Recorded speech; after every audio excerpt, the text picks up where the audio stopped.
Well, welcome. Lots of things going on in Boston that affect Milford, as always. Some pretty significant events going on, and our representative is here to let us know what's happening. Brian, why don't you introduce yourself, just in case somebody doesn't know you. Hal, thank you for having me here. I'm Brian Murray, the state representative for Milford, Hopedale, Mendon, and Precinct 1 in Medway. Which one you want to start with? Whichever one you would like, whatever you want to talk about, I'm here. Well, we're going to have a new bill going through that's going to cost us, what, 0.5% of our salary? The medical? Oh, the Family Medical Leave Act? Family Medical Leave Act? Yeah, actually, this was something that was passed last legislative session. If you recall, the reference to it was as the grand bargain, because there were a number of ballot questions that were on cue to go forth in that November 18 election in terms of increasing the minimum wage, reducing the sales tax, and and the Family Medical Leave Act, obviously. So there was a lot of discussion between the different interest groups, and an agreement was reached whereby the minimum wage would increase incrementally over 5 years. Time and a half would be prohibited, and that would decrease over 5 years, which was something that the small business and the employer interest groups were very interested in. And also there was the establishment of paid family and medical leave, which I think is very, very important in today's day and age. So now we're into implementation phase, and there was scheduled to be a withdrawal starting July 1st from employers. I think it was 0.63% that employers would take to deposit with the state to build up this trust fund, so that money would be there to allow that program to go into implementation on January 1st. People are hearing you're going to take money out of people's paychecks. But then I don't think a lot of people know the benefits that are going to come with it. Yeah, so it's similar to maybe how disability insurance might be deducted. So the employer obviously makes a contribution, and the employee makes a contribution as well. But it's a very small contribution from the employee's perspective. And the benefit is, oh goodness, there's 12 weeks, I think, for medical leave, and 20 weeks available for family leave. That might be vice versa. But there are two separate segments that could be available. One is for a medical situation, and one is for any family situation. So you might have a child or a parent that has a medical situation. This would entitle you to take time off your work for the specific time period, up to 8 weeks or 20 weeks, and receive pay while you do that. So it's something that's prevalent in virtually all of the industrialized European countries. I think it's a long time coming in our country. Massachusetts, again, is kind of the leader on this. But the employment group, the businesses, felt that they needed a little bit more time, because there are exemptions in the law. So if you have a company that offers a plan privately, which many employers do, that's either equal to or better than, then you can opt out of that system. There were some other details on how this is going to work, where the employers felt that they needed a bit more time to try to flesh that out. So today, as a matter of fact, both the governor, the speaker, and the Senate all agreed to extend the deadline for 3 months to allow these changes to occur. But now the deadline, not for implementation, right? The deadline for the deduction of the 0.63%. It still goes in January. Correct. So it's only going to delay the fund contribution. So we're going to start with a smaller pool. Well, I think what it's going to lead to is, come September 1, is that the 3 months, July, August, or maybe October 1st, there'll be a 0.75 contribution. Oh, okay. So they'll still start it with the same amount. Yes, that the percentage is going to be a little bit higher, but over a more compressed time period. But now would it go back to the 0.6, or would it always stay at 0.75? Do you know? I think it would depend upon the level of, the target is to reach a level of investment in the trust fund, and once they reach it, then it'll go Then to it the can cut back. 0.63.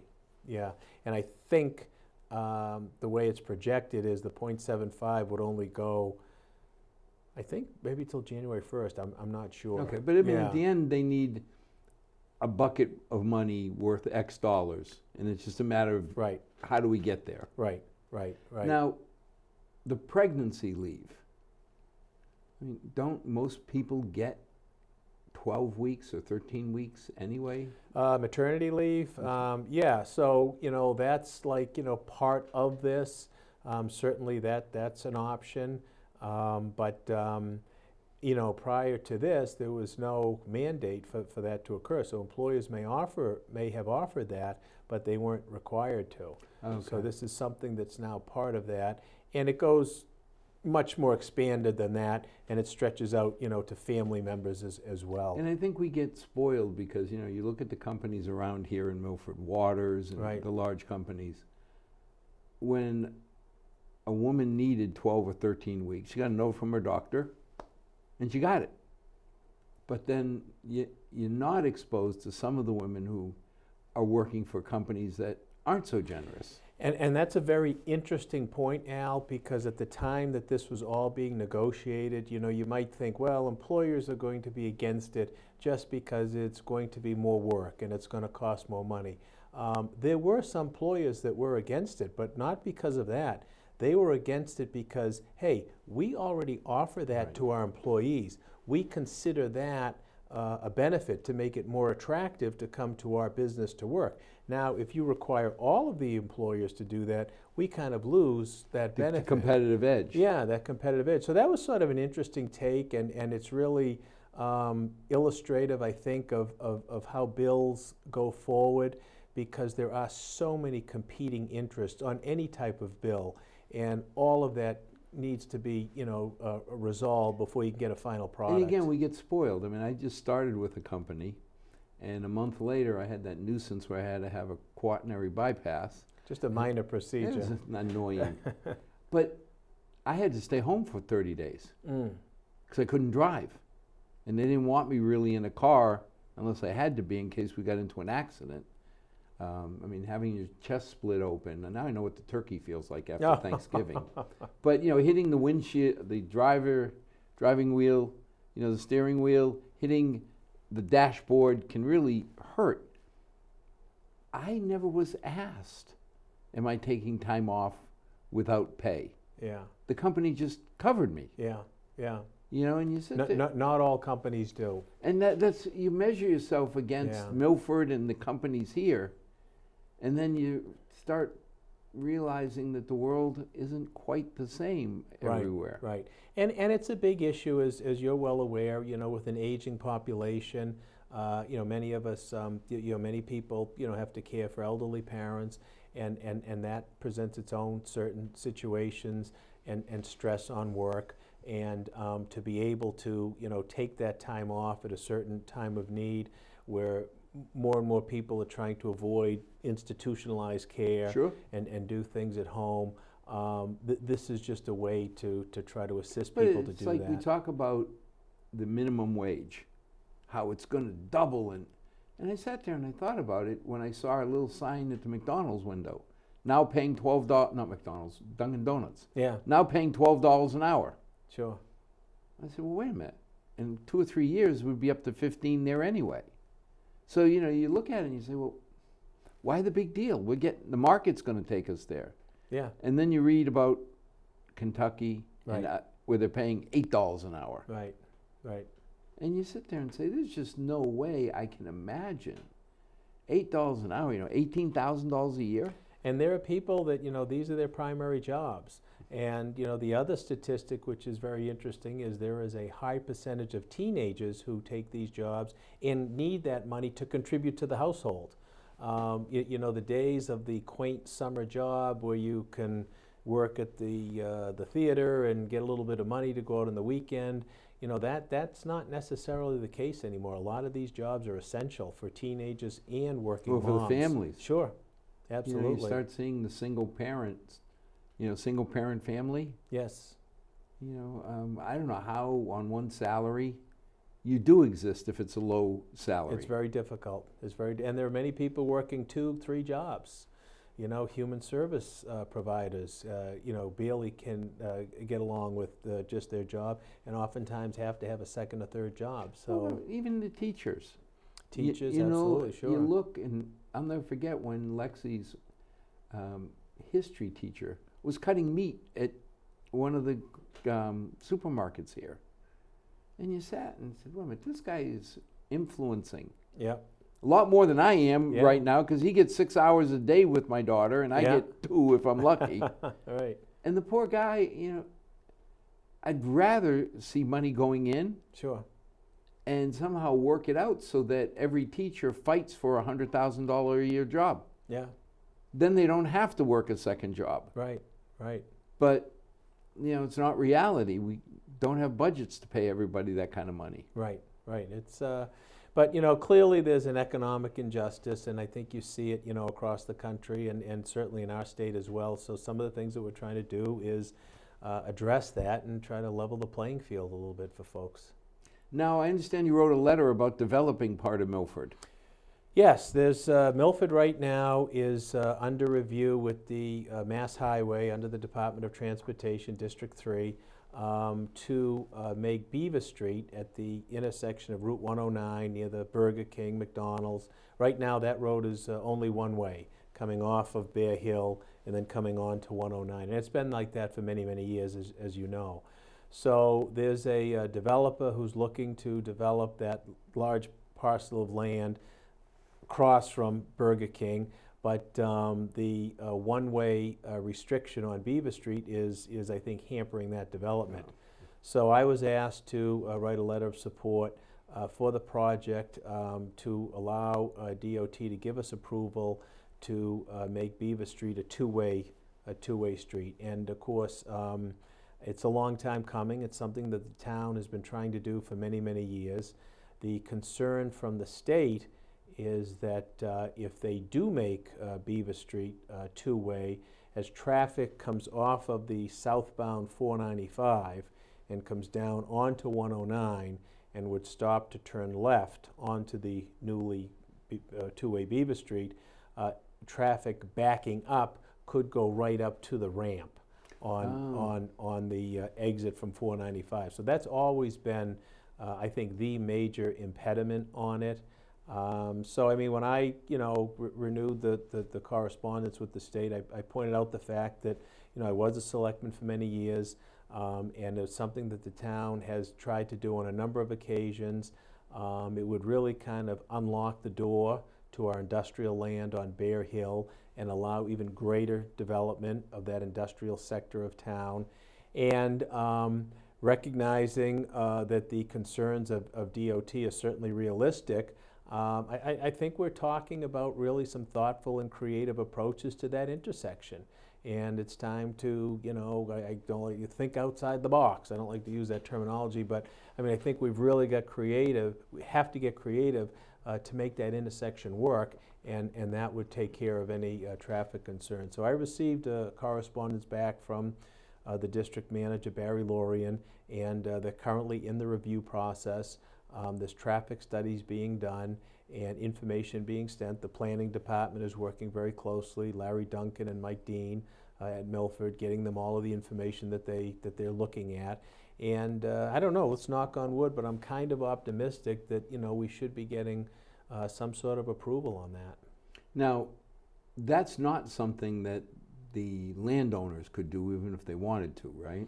Well, I think the landowners are really kind of helping to drive that process, but no, they need the state approval because 109 is the state highway, and of course it hits 495. So that's always going to be one of the questions that come up. Well, wait a minute, aren't we developing property for private citizens? No, not at all. Really, to the contrary, you're putting in the public infrastructure to allow private development to come into your town and increase your tax base and offer more jobs to people in the community. Well, I mean, we got into that discussion years ago about TIFs. Yes. Isn't it corporate welfare to hand out a TIF? And you were pretty vocal, but Yeah, I mean, they always talk about it as a tax break, and I always considered it a development incentive. And that's not to say that every business was ripe for the development incentive, but certainly on a targeted basis, they made a lot of sense. And a lot of the growth that you see around Fortune Boulevard, around Bear Hill, is attributed to the TIF program that I participated in, and members of the Board of Selectmen before me also initiated. well, to me, it's just a competitive Exactly. tool. I mean, let's not kid ourselves. If I'm looking to put a company somewhere and Franklin offers me money or Marlboro, I'm going to take that into consideration. You know, I always felt comfortable if they're building something, then to me, a TIF doesn't cost me anything. Yeah, and one of the, I certainly saw it, and I mean, you saw it, the competition that Milford faced wasn't even with Marlborough and Franklin.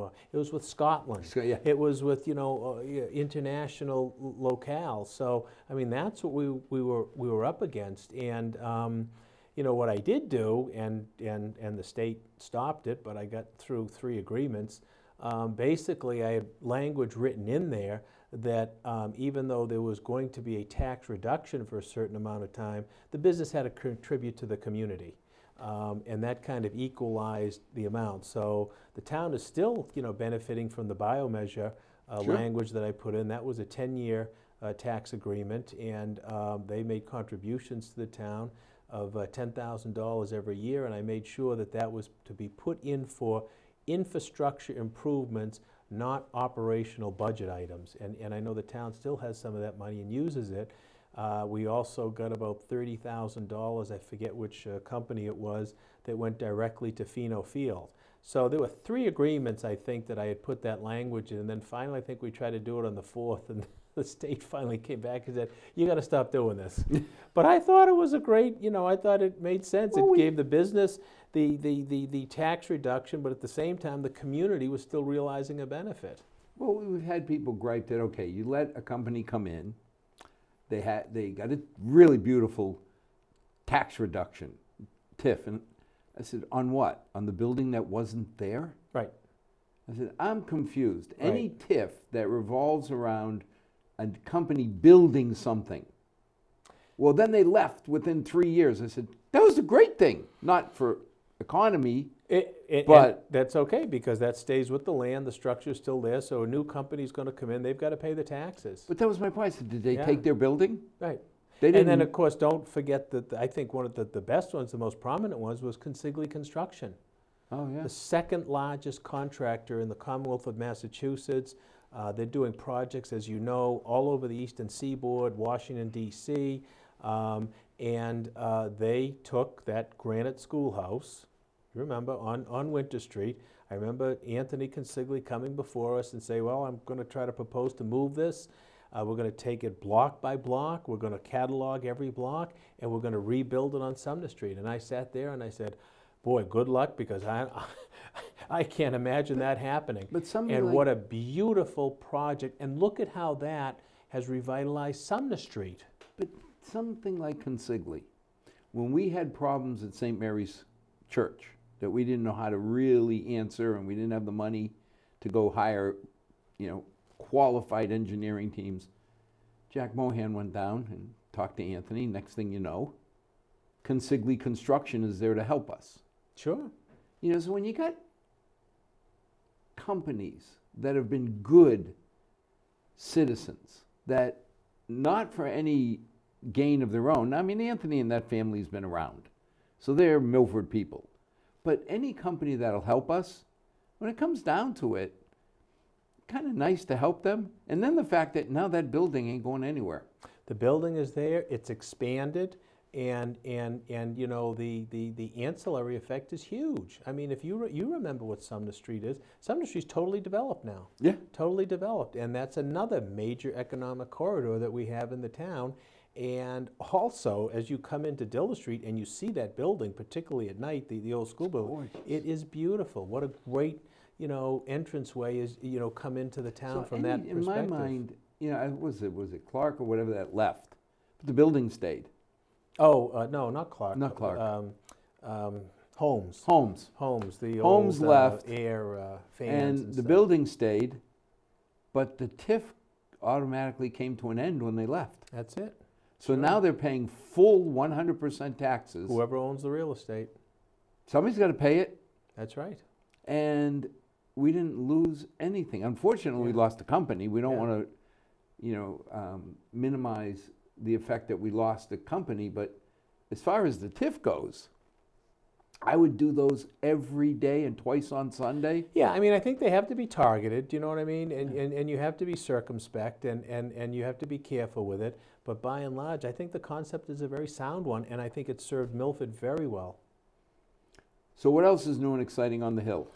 Well, a couple of weeks ago after Memorial Day, I'm a member of the Economic Development and Emerging Technologies Committee. We had 2 very long days of public hearings on sports gaming bills. I don't envy you with that. So, as you might know, the governor filed a bill to legalize sports gaming, particularly with the proliferation of the online betting, the mobile betting. And there were probably about 7 or 8 other bills that were filed. So we had all of those bills condensed. One day of hearing went 9 hours. So we heard from all sorts of interest groups. You know, the major casinos were there. Obviously, the Executive Office of Administration and Finance, the Treasurer, the State Auditor, the Boston Red Sox, Major League Baseball, NFL Players Association, NBA Players Association. Just a huge amount of input came in on those particular bills. It's very interesting. I think, you know, that something is going to be passed in this legislative session. Clearly, the governor is looking to do that. The Speaker also wants a bill, and I believe the Senate President does as well. Now, I may be naive, but the discussion to me seems like the casino discussion. It's here. Now, you can say we're not going to have it in Massachusetts and have Rhode Island and Connecticut and, you know, all the border states to Massachusetts take the money that we could be generating. Yeah, absolutely, and it's even beyond that, because right now you can bet on games on your phone, and that money is overseas. It's not coming into the Commonwealth. So right now there's a very large black market in the sports betting, and you can bet on anything. You can bet on the Red Sox tonight, and the thing, and I'm not a betting guy. I mean, I love watching the Red Sox and the Bruins and everything, but you know, I don't really. I've never done a bet actually, but what fazed me is you can bet on anything. So in-game betting is the newest thing. It's the 5th inning, okay? You know, They're going to score 2 runs in the 5th? It's the 5th inning, right? Okay, so I'll bet, you know, we bet they're going to score 2 runs. Or Chris Sale is pitching. I'm going to bet that he's going to throw a strike. I mean, Seriously? Yes, that's exactly what I said. I said this is a thing, and you can do it on your phone. So you're right. It's happening. It's here. We've got all of the businesses looking, you know, to bring some sort of legalized sports gaming here. Like you said, Rhode Island has it. We're learning from their experience because it was not put together very well. It certainly didn't implement well, and they've had to change it since then. I think New Jersey has probably been the most successful of the 9 or 10 states that I think have adopted it since the Supreme Court decision of last year, which basically legalized it throughout the United States, not just Nevada. So it was very interesting as far as hearings go, given some of the stuff that, you know, you have to listen to. The NFL shows up. No, it was the NFL Players Association. What was it? What's their interest? Their concern, well, first of all, let me backtrack a little bit because the leagues came, which Major League Baseball was there. Let me just think for 1 second. The NBA, Major League Baseball, and I don't think the NHL was there. That might have been the Players Association too. But anyways, the leagues are looking for some of the money, which you can well imagine. There's what their argument is they need to have an integrity fee. I love that one. An integrity fee so that they have to maintain the integrity of the game. So they're coming forward looking for an integrity fee. That's an interesting way of saying I want my Yes, cut. right, exactly. And interesting to note, okay, so they've tried this in 9 or 10 other states. They haven't got an integrity fee anywhere, okay, just so you know. But so I mean, yeah, the question is, okay, so you need a fee now, but all of this gaming is going on. What are you doing to maintain the integrity of the game right now? Today. Right, So, that was sort of a kind of a interesting twist on it. But, again, the players come forth and their big concern was personal data because there are bets that can happen or information that can get out about a player's condition. So if Chris Sale has a sore shoulder or something and that gets out, but it goes beyond that, body temperature, level of sweating, I guess all to show how their exertion is and how that might impact a particular play or a game. So they'd have biomarkers and use that. Exactly. So their concern was that there should be strict limitations on that for privacy interest of the players. Now, I look at sports betting the way I looked at the lottery. It was there. The lottery, by the way, they're an interested player too because they think that the sports gaming is going to take away from money. Exactly. So the treasurer was there, very, very interested. That's why I say, any of these bills that come forward, it doesn't matter what the topic is, the amount of interest, stakeholders out there is almost overwhelming. And things that, I didn't even think of. I mean, did you ever think of body exertion and sweat on sports gaming? No. So, I mean, it comes from all different angles and you need to try to get that information together to try to meld and mesh a bill that addresses these concerns. One thing, I remember when we first debated the lottery, the thing that got me excited was it would take money away from organized crime. Because no need to go play a number with a bookie. Right. If you can just go to the gas station. Right. And I don't think anybody would say it's a bad idea, let's do away with the lottery. Right, right. The marijuana thing, I said, well, again, that's going to take money away from the cartels. Absolutely. Whether you smoke or don't smoke, believe or don't. Yeah. But it reminded me of... It's even beyond that because, you've got the marijuana oil, that addresses aches and pains. And, I mean, there are all kinds of medicinal uses. Well, it's amazing when you look at the cannabis products because we did some DNA work for people and then the genetic mapping went over to plants. And the idea was certain strains of cannabis have high THC content. Yep. So if you're smoking or eating or ingesting in any way, shape, or form, you're going to get high. But there were a lot of people, like you say, that wanted the medicinal effect. Sure, yeah. But they got to go to work. So they couldn't smoke before they went to work because it would impair their ability to work. Yep. And the 23 different metabolites, they could grow certain strains that were very low in THC. Yeah, exactly. Sure, they take the THC out. So now you're growing a strain that really doesn't produce THC. I can take it, get all the medicinal benefits, yep, but not get high. Yeah. And when I went to visit, Sierra, in Milford, I mean, it's like a high-tech laboratory. Oh, yeah. I mean, it's not, your college roommate with a blue light, I mean, it is a high-tech, high-security laboratory, very, very impressive installation. We're lucky to have it in Milford.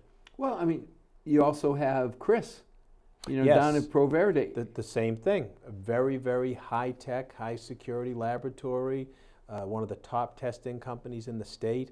very, very fortunate to have these businesses And in here's a Milford. guy with integrity that he's put his integrity off the table. I mean, I got a kick out of the limit for pesticides in marijuana is 0. Yes. So you have to test for, I think it's either 9 or 10, the most common pesticides. Yep. Well, if I'm a cultivator, not a Michael Dundas, but one of the other cultivators who really put profit ahead of everything else, if I know, Brian, you're going to test for these 10, I'll pick one of the other 40. I have it tested, it comes up 0. And there we got Chris Hartela, who developed an assay, an LC mass spec assay for all 50. Yeah, he's very, very, very And I asked him, impressive I said, guy. Yeah. Aren't you taking business away from yourself? Because if I'm using one of the pesticides and I'm not supposed to, I'm not coming to Pro Verde because I know you're going to find me. Right. And he said, yeah, but there's certain things you have to do Yep, because they're right. that's right. Sure. And I got to admire people like that. I mean, Oh, yeah. No, He- top-notch business, top-notch individuals. Again, very, very fortunate to have those businesses in Milford. They're very, very good, very beneficial. but I can't imagine 9 hours, all the stakeholders, like you say, people we don't We even had a think of. half-hour break for lunch, so that was from 1 to 1:30. Try to do a couple of phone calls, that kind of stuff. But yeah, it dominated the day, and then we were right back at it the next morning for another 3 or 4 hours, and then we had to go there right into formal session. We had to cut that short because our session started at, I think, 1 o'clock that day. So, and then I don't remember how long that went, but yeah, so it was very, but like I said, compared to some of the stuff that you're listening to, because I'm on healthcare financing, which is very, very important. I don't find it as interesting, but it's stuff you got to fight through. But when you're listening to the NHL and Major League Baseball and the Red Sox, do you know what I mean? And business owners. I mean, it was Not the pretty people I would have interesting. thought of first as coming out. Yeah. So you had a big group, and of course the casinos were there as well. Delaware North was there, the owner of the TD Garden, and that's a little bit of an issue because there's a huge in fact, myself and another rep raised the issue right away of conflict of interest because you own the venue, the chairman of your board, who's your major shareholder, owns the sports team Boston Bruins, and you want to have a betting service where people could bet on the Boston Bruins. No conflict there. Isn't there a conflict Yeah. here No, somewhere? I don't see a conflict there. You know what I mean? So that was, very interesting. And in fact, in the press the next day, they kind of Yeah, that's like, okay, they backed off their request. we're going to assign you as the judge who's going to decide Yeah. if Jack is a good kid. Yeah. You won't be biased. You'll Right. be totally analytical. Right. So it was funny because there was an article in the State House News the next day, and I read them like, okay, so it did sink in yesterday, and they issued a release that they were going to be, they're supportive of the concept, but they're not going to be looking for a license. Oh, well, you do have an impact. I guess, I don't know, yeah. So now, healthcare is always big. There's a lot of talk about restructuring the healthcare in Massachusetts. Yeah. Any words coming out yet, or? I think that was one of the disappointments of last session. Both the House and the Senate approved major comprehensive health care packages. And as you know, when you have differing bills, then both chambers appoint a conference committee, 3 members each, and they try to hammer out the differences and come up with one bill that both the House and the Senate can agree to then send on to the governor. Well, that didn't happen. And I know that was a big disappointment of the Speaker and a big disappointment of the Senate President, and obviously the governor too. And clearly something needs to be done in healthcare, particularly with prescription drugs, where the costs are just rising dramatically. So we've had a number of hearings. I'm on the Healthcare Financing Committee, and I think the philosophy in this session is not so much to do this huge mega bill but really kind of target some specific areas and hit some bills that are going to do that. Try to break that monopoly in the prescription drug business, try to bring some transparency there. Why is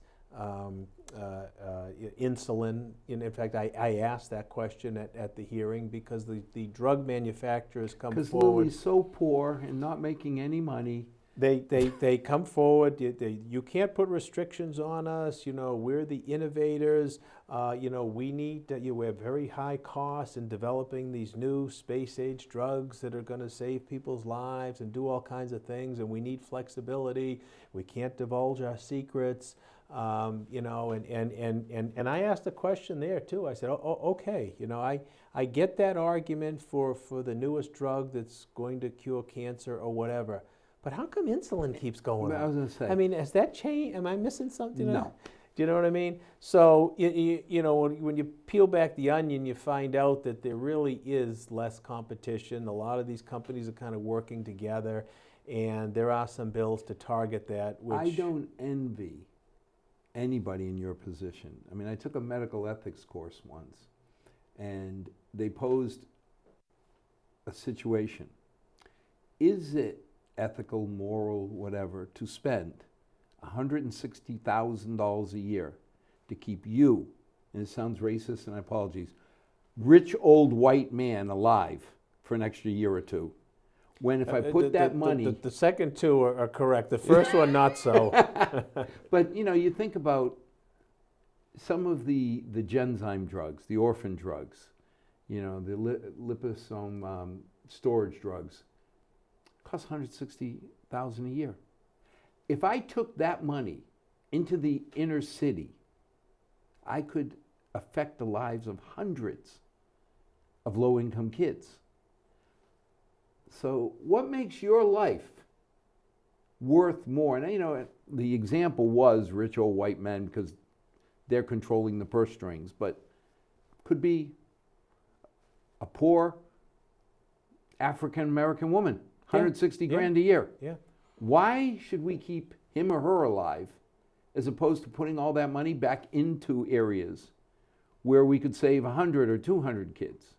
Yeah, I mean, I remember, we had testimony, I'm trying to think for 1 second, there was at least two, there might have been three young women, and I think they were, at least one of them was a single mom and diabetic, insulin dependent, and talked about the high cost of insulin and couldn't afford the insulin that she needed to, because I guess there's different types or whatever depending upon your condition, and there was a certain type that she needed, and she couldn't afford it. And she had to do something else and suffer the consequences as a result. So, I mean, that's got to change. Well, I remember seeing insulin. I'm a type 2 diabetic, so I take insulin every day. And I was paying, for a while, $120 for 90 days. Mm-hmm. And within a year and a half, it went up to $300. Sure, yeah.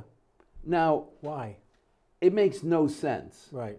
Because the manufacturing cost certainly did not triple in 30 months. Right.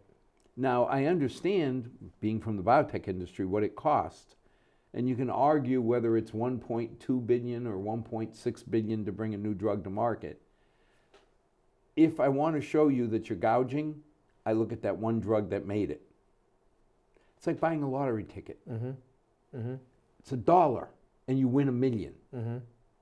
You don't talk to me about the other 999,000 I bought that didn't win anything. Yeah, yeah. So if I'm on the industry side, I'm going to come to you and say, but Representative Murray, I've had $8 billion of research go down the tube. Right, right. I think the problem is getting to a point where people just can't afford the medicine they need. Right. Yep. So I cannot imagine that something won't have to happen. There are a number of bills on the table. In fact, there's language in both budgets that actually deal with drug pricing, and that's one of the items that's being reconciled right now at the Budget Conference Committee in terms of how we're going to deal with some of those drug prices and the Health Policy Commission. So that's why I say I think I'm optimistic that something is definitely going to come out of this session, if for no other reason that I know there was a great deal of disappointment when those 2 comprehensive reforms failed. But that's a major item on the legislative agenda Well, this session. when you look at the hepatitis C vaccine or treatment, Yes, yes. I've got to turn around and say to Verix, you did an incredible job. For $80,000, you cure Hep C. That's incredible. Then they realized how many people are affected. And what it would do, it would decimate state budgets. Mm-hmm. There's a reason in my mind that we make, we have a state lab or manufacturing site making the measles, rubella, that vaccine, because we couldn't afford to pay more than $15-20 a dose. Sure, yeah. And no company can make money. Right, right. So you turn around and say that vaccine would have never seen the light of day. Right. Because nobody will make it. Right. And you get to a point where you say some of these drugs, we're going to have to do something to compensate the companies, but not bankrupt the state treasury. Well, that's what it is, and it's developed into such a monopolistic type industry that the companies are able to band together and kind of set their prices. So that's one vehicle that I know is in the legislation to try to use HPC to try to, stop that process. Well, I don't see a way around it. You can't keep going. Right. When you have somebody who can't afford something as basic as insulin, you got a problem. Right. Exactly. And I know some of the propaganda, you'll hear the industry say, if you can't afford our drugs, call us. And they'll help. But most of the people who really need the help don't know how to call. Yeah, and I don't know. I didn't hear too much about that at the hearings, but there were, and those hearings are still ongoing because there's a number of bills in healthcare that have been filed this session. No, you'll see it on the ads on TV because they want to get the message out that they're helping. Okay, yeah. If you cannot afford a Glaxo product, contact us. Yeah. Well, like I said, I didn't get much testimony that was a real... That it's a real program? Exactly, yeah. No, they'll bring out the 4 or 5 people that were helped. Yeah. What else is new and exciting on the Hill? You've got a couple of grant proposals pending, which I supported. Your highway department is looking for, I believe, $500,000 to do the Central Street Bridge, and I wrote a letter of support for that. Hopefully, we'll have some success with that. And planning and engineering is looking for, oh goodness, what's that number? I think it's in excess of $1 million to do further work on Godfrey Brook. And I wrote a letter of support in never-ending story. At some point you got to run out of brook, right, in the town. I know we've hit segment. It's a funny thing because technically, when you were selectman, you had a vote on it, and you knew dang well that it's not your responsibility. Absolutely. Let's call the ball. This is Milford. You got some mother, father, family, and you're going to go to them and say, oh, by the way, your share of keeping, there was a house on West Street that Scotty and Bill Buckley took me out to. It was like 4 feet from their house. Yeah. The brook was under, and they said, we've got about 4 months before this whole house goes away. Yeah. Now, we could have turned around and said, yeah, we don't own the brook. Yeah. Hey, mister, come up with 150 grand. It's private property. Yeah, come up with 150, 200 grand. Yep. The average person in Milford, That's not going to happen. they can't. No, of course not. So we had to take it on as a town. Yes. But we've put... And have for many years, as long as I can remember, as long as I've been involved in things, and probably you as well. How could you look at somebody and say, yeah, your house is about to sink, Yeah. and we're not going to help you? Right. So the Godfrey Brook, the 3 brooks in Milford have been the bane of our existence and will continue. I got to tell you, when Scotty first said the Central Street Bridge, Yes. I'm thinking of Central Street. In my mind, I'm driving down Exchange. Okay, now I'm on Central. I don't see a bridge. But then he goes, no, just before Mazzarelli's, right? Right. You never think of that as a bridge because it's underneath. Yeah. And I mean, for many years when I was on the board, and maybe it still does, the residents of Beach Street had always complained about vibrations in their area, trucks going on Beach Street, which I think is probably reduced now that the glass factory is gone. But, and vibrations, which I think, and I know, Scott Christofouli does as well, that a lot of that was trucks actually going on that very small Central Street Bridge because it was so old. So those are two, local projects that hopefully we'll get some good news on, and I was glad to be able to support them. It's always surprising because when you look at Chapter 90 funds, Mm-hmm. I mean, we've been fortunate. We've gotten good Chapter 90 money from the state. We've augmented it since I can remember with an extra $500,000 a year, and it's still never enough. No, there's always road issues, particularly in New England. People, I think, fail to really realize just how punishing our winters are on roads. Yeah, and you look at sidewalks. But I got to say, and I do a lot more driving now than I used to, and obviously I'm a little biased, the roads in Milford are in pretty darn good shape compared to some of the other places I go to. Well, and it's always, I won't say the fun part to laugh, but when you leave Milford, Mm-hmm. all of a sudden it's like, hey, what happened? Scott's not there. Yeah. It's amazing. So for folks that don't travel as much, they can, find fault in a lot of things. But there are, places that I go to now on different responsibilities, and I'm like, oh my gosh, these roads are awful. But again, you think about our town meeting. The big debate is how do we spend the surplus? Mm. How much should we give back? How much should we spend? How much should we save? It's been 13 straight years. Yeah. That's the big argument. Right. Yeah. I mean, That's a pretty good argument to have. yeah, I was going to say, I wouldn't trade that Yeah. with some of these towns around us who are doing the best they can, Right. and they're deciding can they keep their library open, Right. or they're using profanity like 2.5 override and debt exclusion Right. to fund, Woodland, Right. 61 million. Right. We borrowed money on it, but we didn't have to go above and beyond. Right. No, it worked out pretty well. And we keep getting help. And I'm always proud of the fact that you and Ryan, and before, it was John, but it's been our rep and our senator, regardless of politics, work to better Milford. Oh, sure. Yeah. No, I get along with You Senator say, Fetterman. oh, sure, as if it's nothing. And Yeah. go down to Washington. Oh, and, no. And ask them if it's, oh, sure, we work together. No, that's not this, So I've always worked with everybody. You know that. You can't get some of the projects done in Milford that I was able to be a part of unless you can bring a lot of people involved.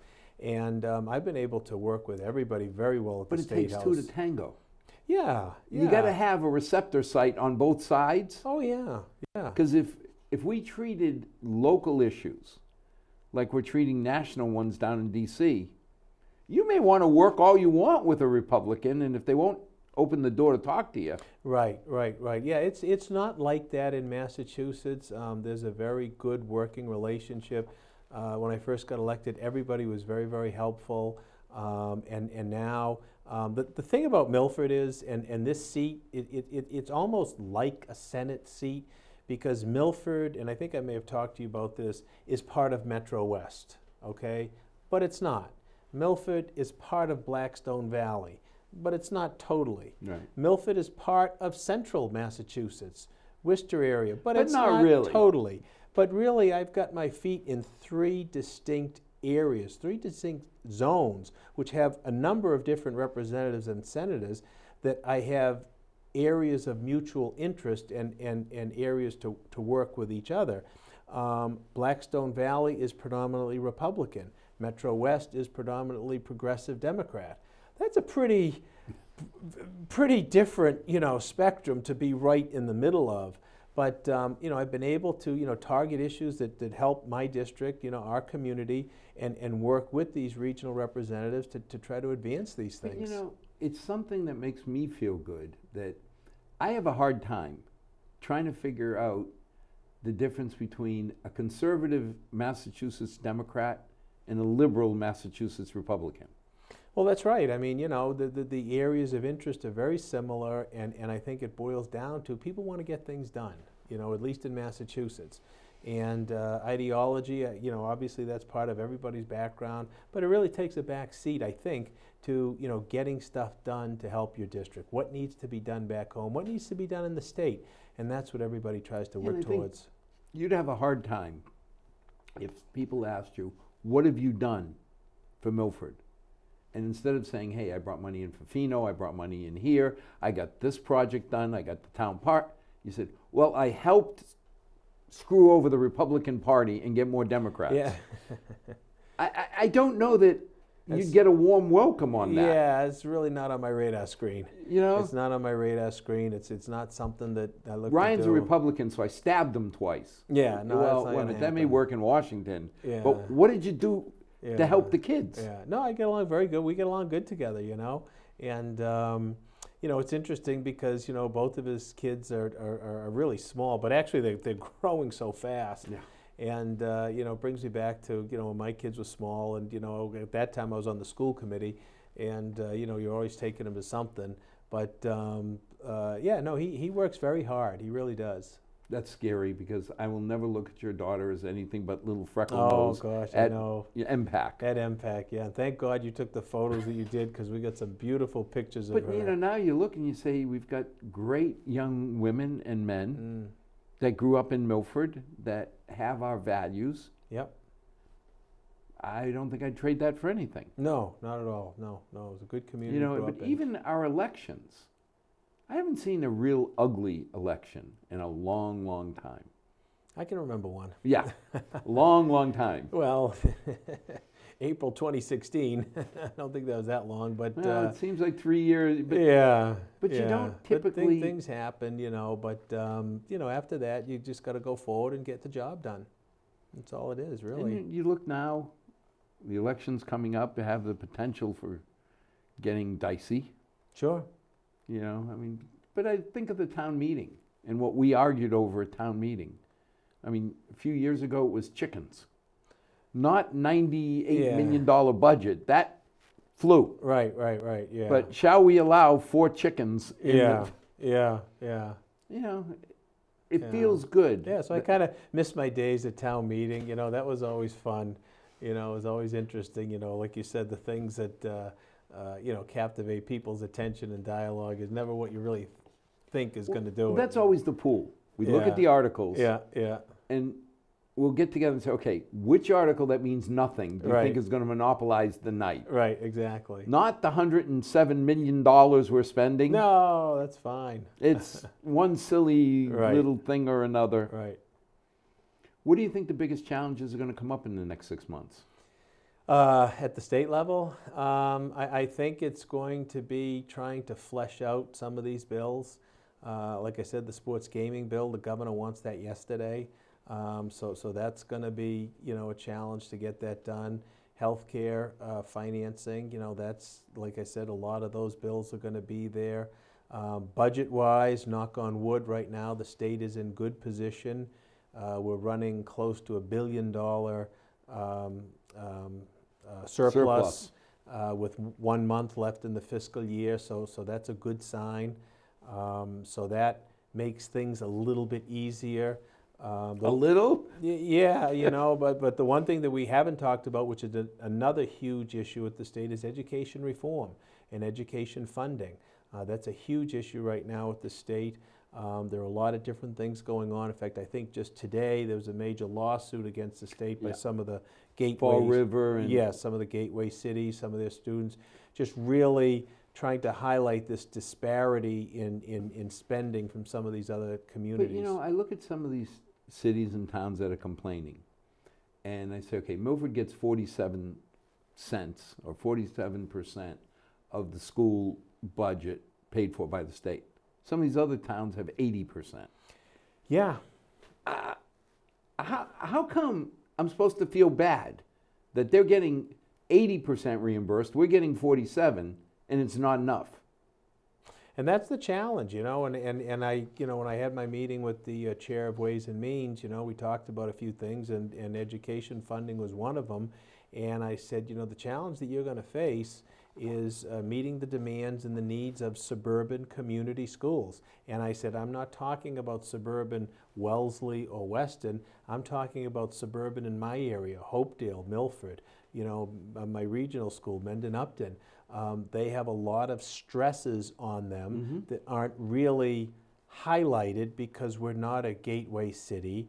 You know, we don't have a predominantly low-income population, although Milford's is, you know, somewhat high, but it doesn't really define us like it does some of these other communities. I said the challenge is going to be to draw a formula that's going to be able to be equitable to schools in our area. And this is where working with the groups of legislatures, like I talked about in Blackstone Valley, in Worcester, and in Framingham, can be helpful because there's strength in numbers. So, I mean, if I go there alone, you know, that doesn't really work too well. But if I'm a coalition from those particular areas, and I'm lucky because I have 3 coalitions that I can, you know, easily be a part of, that's greater strength for us. So trying to use the leverages that you can within the State House is really a key part of it. One Fall River is more voters than half a dozen towns around here. Fall River's got 3 representatives. They got 3 reps. And probably 2 others that touch on the periphery. Yeah, touch on the periphery. So right there, do you know what I'm saying? Yeah, so Bryan and 3 Fall River. Who's going to? Yeah, you know, so that's kind of, so you really have to join those coalitions and work with them on items of transportation. You know, the folks up in Worcester needed some help with the T increase. So I went up there and I spoke out at the public hearing and you know, took on the MBTA and a couple of things. Doesn't really affect Milford. We don't really have a T, although a lot of people in the community use it. You can call on that favor. Going there at the end of the day, if somebody says, how did you spending a day help Milford? Today, maybe not. But someday, when we need the coalition help. Absolutely. Absolutely, you know. And I mean, obviously, you know, folks in our area do use the T. Yeah. But, you know, we don't have a station here. But, that, you know, but so I went there and I was part of that. So it's those kinds of things that you have to do. That's why I say the travel is, it's so much more than just going to Boston, you know. So you're going to Worcester, you're going to here, you're going to a lot of places that I never used to go. Well, maybe when you go out there, you can learn, because I'd like to teach my youngest that the train goes both ways. Okay. She's convinced it only comes to Milford, because on Sunday, we have to drive her back. Oh. And I think part of it is, well, while we're driving, you might as well stop for groceries. Oh, there you go. Sure, of course. Yep, so. Yep. Well, thank you for coming. I love being here. You know that. The education will be a hot topic in our next meeting. Yes, yes.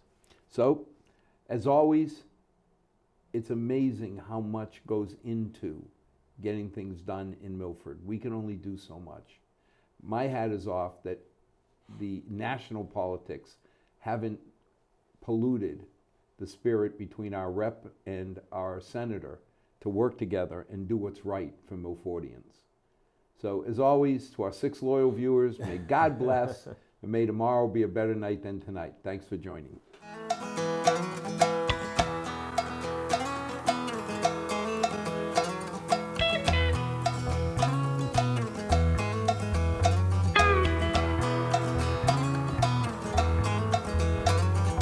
Not too long since I've been home.